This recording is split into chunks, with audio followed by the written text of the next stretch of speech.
Good morning. Before we can learn about standing wave patterns, we first need to understand what happens when a wave encounters an end. Flippin' physics. In this example, the wave pulse is encountering a fixed end, an end which is fixed in place and will not move.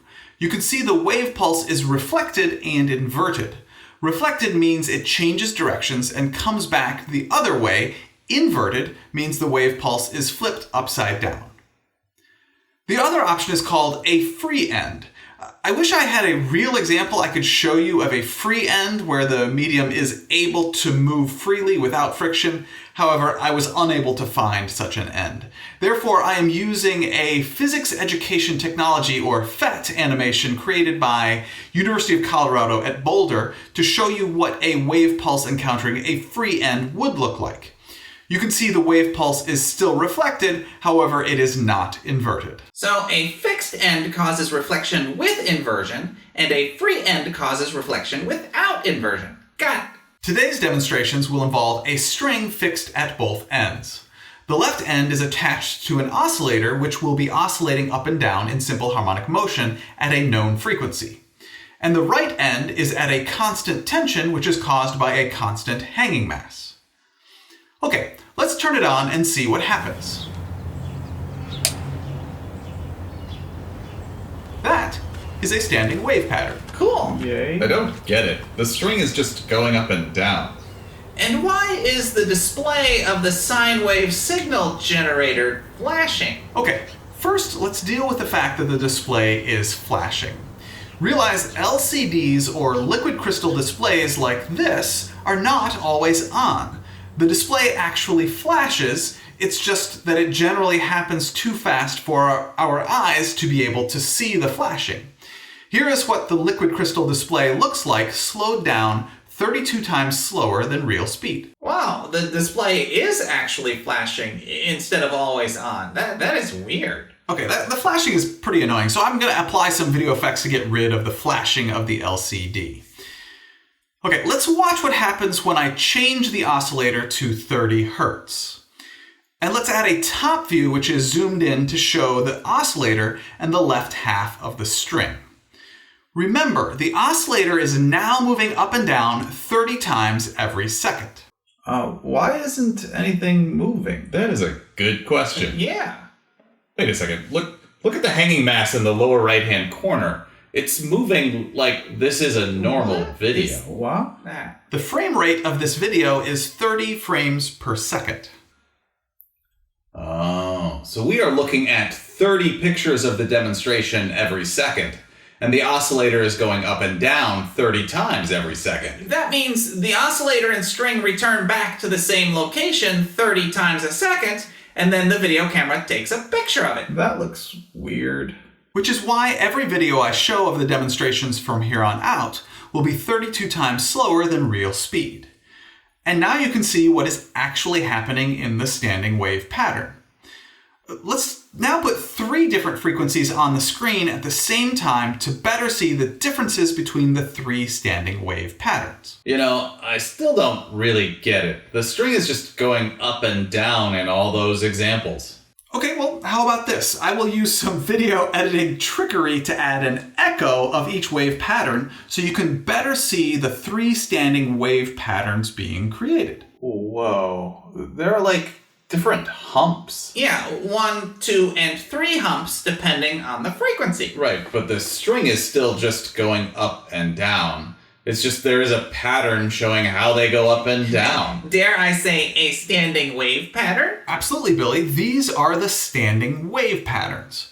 However, I want to remind you of what is going on here, which I can demonstrate by plucking the string. The wave pulses created by the oscillator are sent down the string, reflected and inverted, and then sent back down the string. The wave pulses going back and forth constructively and destructively interfere with one another and set up the standing wave patterns. You just do not see the wave pulses which are going back and forth.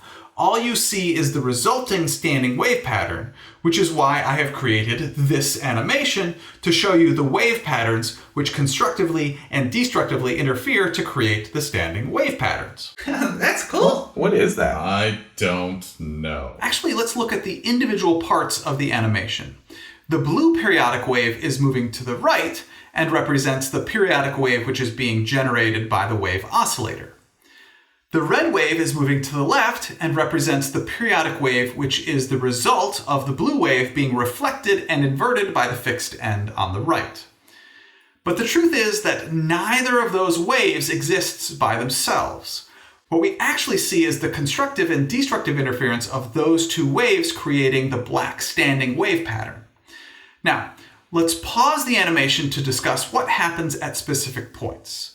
With the waves paused here, Billy, tell me what you see. At this point, the red and blue waves have the same amplitude, but are mirror images of one another. Then we get total destructive interference. Right, the red and blue waves completely cancel one another out, and the result is just a flat string. Absolutely. At this point, there is total destructive interference of all waves, and the net result is no wave at all. And Bobby, what do you see when we pause the animation here? Well, the red wave is in the same location as the blue wave, right? Correct. Then the two waves constructively interfere with one another and create the same wave shape as the red and blue waves, only with twice the amplitude, right? That is correct, Bobby. At this moment, both waves constructively interfere with one another and create the standing wave with twice the amplitude.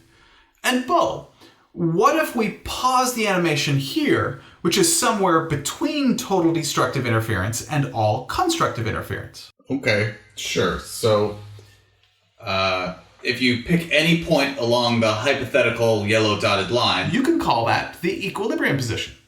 Right, so if you pick any point along equilibrium, you can add the red and blue waveforms together and see that they add up to the black standing wave pattern. I mean, just look at it. Right here, you can see that the red and blue waves have the same amplitude, but are on opposite sides of equilibrium, and therefore totally destructively interfere with one another, which is why the black standing wave pattern is at equilibrium right there. Right here, you can see the two waves add up to the black standing wave pattern. I mean, really, it is true at every point along the line that the blue and red waves add up to the black standing wave pattern, which, I guess, is the point, right? Absolutely correct, Bo. Okay, I want to identify some specific locations on the standing wave pattern.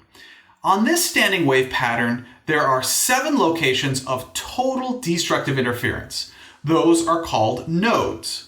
There are also 6 locations between the nodes called antinodes, where the waves create a larger amplitude wave via constructive interference. Nodes are locations of total destructive interference where the standing wave is always at equilibrium. And antinodes are locations where there is a large amplitude due to constructive interference. Got it. You both just stole my thunder. Yeah. Okay, let's switch back to the real demonstration rather than the animation and identify the locations of the nodes and antinodes. Also, I have added 61 and 76 Hz as well to show a total of 5 standing wave patterns. I do not really see the standing wave pattern. Where are I they? think I can see them. Oh, right, sorry. I'll add my video echo of each wave to make it easier to see the nodes and antinodes. Is it easier to see them now? Sure. 15 Hz has 2 nodes, one on each end and one antinode in the middle. 30 Hz has 3 nodes, one on each end and one in the middle, and 2 antinodes, one between each pair of nodes. 45 Hz has 4 nodes, again, one on each end, and then 2 more nodes, which split the string into 3 parts, where at the center of each part is an antinode. I think I'm sensing a pattern here. Starting at 15 Hz with 1 antinode and 2 nodes, we add 1 antinode and 1 node for every 15 Hz we add to the frequency. Yes, it's pretty close to that, although clearly it is not quite 15 Hz because the standing wave pattern is set up at 61 and 76 Hz, not 60 and 75 hertz. Wait, do you mean the standing wave pattern will not work at other frequencies? Yes, that is a very important thing to realize, Bobby. Take a look at these two examples, which are at frequencies which are between the frequencies where we were able to set up standing wave patterns. I'm showing you both with and without the echo video effect. Do you see how there is no standing wave pattern being created at either of these two frequencies? Yeah. Sure. Yeah. But why? Why is there no standing wave pattern being created at these frequencies? Does it have to do with the fact that each end has to be a node? That's right. Each end is a fixed end and is therefore a node. The standing wave pattern at 15 hertz represents half a wavelength. The pattern at 30 hertz represents one full wavelength. Each standing wave pattern has to have an integer multiple of half a wavelength. Right. Because each end has to be a node, only integer multiples of half wavelengths will fit to create standing wave patterns along the string. That makes sense. Great job, everybody. In summary, standing wave patterns are waves generated in a medium which interfere with the waves which are reflected to create a pattern of waves which appear to stand in place. That's why they are called standing waves. Duh. Nodes are locations where the wave interferences cause total destructive interference. Antinodes are locations where the wave interferences cause constructive interference. And standing wave patterns are only possible at specific wavelengths, which create, in the case of nodes on either end of the medium, integer multiples of half wavelengths of the wave. Thank you very much for learning with me today. I enjoyed learning with you.